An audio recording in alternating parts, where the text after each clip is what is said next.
ಓಂ ಶ್ರೀ ಕಾಲಭೈರವಾಯ ನಮಃ. ಓಂ ಶ್ರೀ ದುರ್ಗಾಯ ನಮಃ. 2026 ಏಪ್ರಿಲ್ ತಿಂಗಳಲ್ಲಿ ಮಕರ ರಾಶಿಯವರಿಗೆ ಗ್ರಹಗಳ ಸಂಚಾರ ಯಾವ ರೀತಿಯ ಕುತೂಹಲಕಾರಿ ಬೆಳವಣಿಗೆಯನ್ನು ತರುತ್ತೆ, ಶುಭ ಮತ್ತು ಅಶುಭ ಫಲಗಳ ಜೊತೆಗೆ ಯಾವ ರೀತಿಯ ಪರಿಹಾರವನ್ನು ಮಾಡಿಕೊಳ್ಬೇಕಾಗುತ್ತೆ ಅನ್ನುವಂಥದ್ರ ಜೊತೆಗೆ ಗುರುಬಲ ಕೈ ಹಿಡಿಯುತ್ತಾ ಅನ್ನೋದ್ರ ಬಗೆಗಿನ ಒಂದಷ್ಟು ಮಾಹಿತಿಯನ್ನು ಈ ಒಂದು ವಿಡಿಯೋದಲ್ಲಿ ನಾನು ನಿಮಗೆ ಕೊಡ್ತಾ ಹೋಗ್ತೀನಿ. ಮೊದಲನೇದಾಗಿ ಈ ಸಲ ಏಪ್ರಿಲ್ ತಿಂಗಳಲ್ಲಿ ಮಕರ ರಾಶಿಯವರಿಗೆ ಗ್ರಹಗಳ ಸಂಚಾರ ಅತ್ಯಂತ ಕುತೂಹಲಕಾರಿಯಾಗಿದೆ.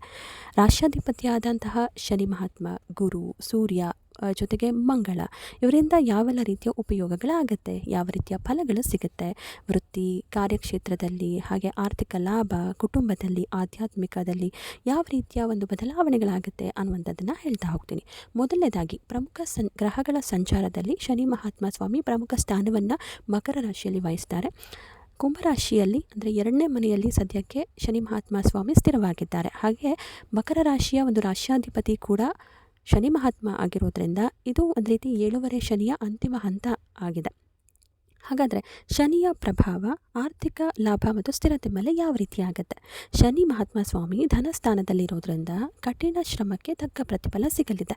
ಯಾವಾಗಲೂ ನಾನು ಕಷ್ಟಪಟ್ಟು ಕೆಲಸ ಮಾಡ್ತೀನಿ, ಆದರೆ ನನಗೆ ಯಾವ ರೀತಿಯ ಪ್ರಯೋಜನವೂ ಆಗ್ತಾ ಇಲ್ಲ, ನನ್ನ ಮೇಲೆ ಯಾವಾಗಪ್ಪ ದೇವ್ರು ಕಂಡುಬಿಡ್ತಾರೆ, ಯಾವಾಗಪ್ಪ ಎಲ್ಲರೂ ಥರ ನಾನು ಲಕ್ಷಾಂತರ ರೂಪಾಯಿ, ಸಾವಿರಾರು ರೂಪಾಯಿ ಸಂಬಳ ತಗೊಳ್ತೀನಿ, ಜೀವನದಲ್ಲಿ ಗ್ರೋತ್ ಆಗ್ತೀನಿ ಅಂತ ಅಂದ್ಕೊಂಡಿದ್ರೆ ಇದು ಸುಯೋಗ ಅಂತ ಹೇಳ್ಬೋದು.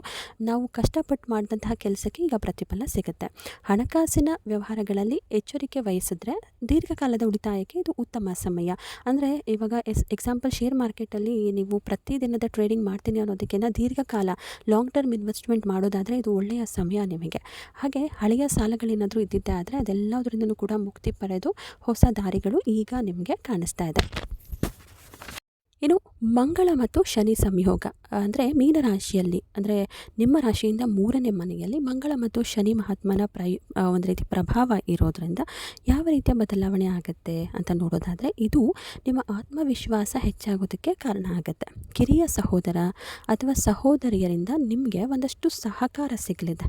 ಯಾವುದೇ ಒಂದು ಕೆಲಸದ ವಿಚಾರ ಆಗಿರ್ಬೋದು, ಕುಟುಂಬದ ಒಂದು ಬೆಳವಣಿಗೆ ವಿಚಾರ ಆಗಿರಬಹುದು, ಏನೋ ಒಂದು ಮನೆ ಅಥವಾ ಹಣಕಾಸಿನ ವ್ಯವಹಾರದಲ್ಲಿ ಸಹಾಯ ಆಗುತ್ತೆ. ಹಾಗೆ ಕ್ರೀಡೆ, ಸಾಹಸ ಅಥವಾ ತಾಂತ್ರಿಕ ಕ್ಷೇತ್ರದಲ್ಲಿ ಇರೋರಿಗೆ ಹೆಚ್ಚಿನ ಯಶಸ್ಸು ಈ ಸಂದರ್ಭದಲ್ಲಿ ಸಿಗುತ್ತೆ. ನಿಮ್ಮ ಮಾತು ಇತರರ ಮೇಲೆ ಪ್ರಭಾವವನ್ನು ಕೂಡ ಬೀರುತ್ತೆ.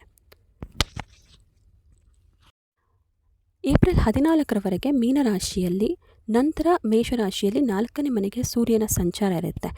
ಈ ಒಂದು ಸಂದರ್ಭದಲ್ಲಿ ಸೂರ್ಯ ಉಚ್ಚ ಸ್ಥಿತಿಯಲ್ಲಿ ಇರೋದರಿಂದ ವೃತ್ತಿ ಮತ್ತು ಗೌರವ ಎರಡೂ ಕೂಡ ನಿಮಗೆ, ಅಂದರೆ ವೃತ್ತಿಯಲ್ಲಿ ಗೌರವ ಸಿಗುತ್ತೆ. ಏಪ್ರಿಲ್ 14ರ ನಂತರ ಸೂರ್ಯ ಚತುರ್ಥ ಭಾವಕ್ಕೆ ಬರೋದರಿಂದ ಸರ್ಕಾರಿ ಕೆಲಸಗಳಲ್ಲಿ ಅಥವಾ ಅಧಿಕಾರದ ಮಟ್ಟದಲ್ಲಿ ನಿಮಗೆ ಅನುಕೂಲ ಆಗುತ್ತೆ. ಸಮಾಜದಲ್ಲಿ ಹೆಚ್ಚಿನ ಗೌರವ ಸಿಗೋದ್ರ ಜೊತೆಗೆ ಮನೆ ಅಥವಾ ವಾಹನ ಖರೀದಿ ಮಾಡುವಂಥ ಒಂದು ಸಮಯ ಈಗ ನಿಮಗೆ ಕೂಡಿ ಬಂದಿದೆ. ಹಾಗಾದರೆ ಮುಂದಿನ ಒಂದು ಗ್ರಹ ಸಂಚಾರ ಅಂದರೆ ಅದು ಗುರುಗ್ರಹ ಯಾವ ರೀತಿಯ ಬದಲಾವಣೆಯನ್ನು ನಿಮ್ಮ ಜೀವನದಲ್ಲಿ ತರ್ತಾರೆ ಅಂತ ನೋಡೋದಾದರೆ, ಸದ್ಯಕ್ಕೆ ಮಿಥುನ ರಾಶಿಯಲ್ಲಿ ಅಂದರೆ 6ನೇ ಮನೆಯಲ್ಲಿ ಸಂಚಾರ ಮಾಡ್ತಾ ಇದ್ದು ಜೂನಲ್ಲಿ ಬದಲಾವಣೆಗೆ ಸಜ್ಜಾಗ್ತಾ ಇದೆ ಗುರು ಭಗವಾನವರು. ಹಾಗಾದರೆ ಗುರು ಗ್ರಹದಿಂದ ಯಾವ ರೀತಿಯ ಒಂದು ಫಲ ಸಿಗುತ್ತೆ ಅಂಥದ್ದನ್ನು ಈಗ ನೋಡೋಣ. ಏಪ್ರಿಲ್ ತಿಂಗಳು ನಿಮಗೆ ಒಂದು ರೀತಿ ಪರಿವರ್ತನೆಯ ಕಾಲ. ಇಲ್ಲಿ ಮಾಡುವಂತಹ ಶ್ರಮ ಮತ್ತು ಯೋಜನೆಗಳು ಜೂನ್ 2020ರಲ್ಲಿ ಗುರು ರಾಶಿಗೆ ಬದಲಾಯಿಸಿ ನಿಮಗೆ ಪೂರ್ಣ ಗುರುಬಲವನ್ನು ನೀಡಿದಾಗ 100 ಪಟ್ಟು ಫಲ ನೀಡುತ್ತೆ. ಈ ಒಂದು ಸಂದರ್ಭದಲ್ಲಿ 2026 ಜೂನ್ಗೆ ಗುರು ಮಿಥುನ ರಾಶಿಯಿಂದ ಕರ್ಕಾಟಕ ರಾಶಿಗೆ ಪ್ರವೇಶ ಮಾಡೋದ್ರಿಂದ, ಗುರುವು 7ನೇ ಮನೆಯಲ್ಲಿ ಸಂಚಾರ ಮಾಡೋದ್ರಿಂದ ಮಕರ ರಾಶಿಗೆ ಸಂಪೂರ್ಣ ಪ್ರಮಾಣದ ಗುರುಬಲ ದೊರೆಯುತ್ತೆ. ಇದರಿಂದ ಇದರಿಂದಾಗಿ ಮದುವೆ ಆಗಬೇಕು ಅಂತ ಅಂದ್ಕೊಂಡಿರೋರಿಗೆ, ಅವಿವಾಹಿತರಿಗೆ ಕಂಕಣ ಭಾಗ್ಯ ಕೂಡಿ ಬರುತ್ತೆ. ದಾಂಪತ್ಯ ಜೀವನದಲ್ಲಿ ಇದ್ದಂತಹ ಕಲಹಗಳು ಕೂಡ ದೂರ ಆಗಿ ಪ್ರೀತಿ ಹೆಚ್ಚಾಗುತ್ತೆ. ವ್ಯಾಪಾರ ಮತ್ತು ಪಾಲುದಾರಿಕೆಯಲ್ಲಿ ಹೊಸ ವ್ಯವಹಾರ ಆರಂಭಿಸೋದಕ್ಕೆ ಇದು ಸುವರ್ಣ ಕಾಲ. ಪಾಲುದಾರಿಕೆ ವ್ಯವಹಾರದಲ್ಲಿ ಲಾಭಗಳನ್ನು ಹಾಗೂ ಬದಲಾವಣೆಯನ್ನು ನೀವು ನಿರೀಕ್ಷೆ ಮಾಡಬಹುದಾಗಿದೆ. ಆರೋಗ್ಯದ ವಿಚಾರದಲ್ಲಿ ಸಣ್ಣ ಪುಟ್ಟ ಆರೋಗ್ಯ ಸಮಸ್ಯೆಗಳು ಕಾಣುತ್ತೆ. ವಿಶೇಷವಾಗಿ ಕಣ್ಣು ಅಥವಾ ಕಾಲಿನ ನೋವು ಕಾಣಿಸ್ಕೊಳ್ಬಹುದು. ಆಹಾರ ಕ್ರಮ ಬಗ್ಗೆ ಎಚ್ಚರ ಇರಲಿ.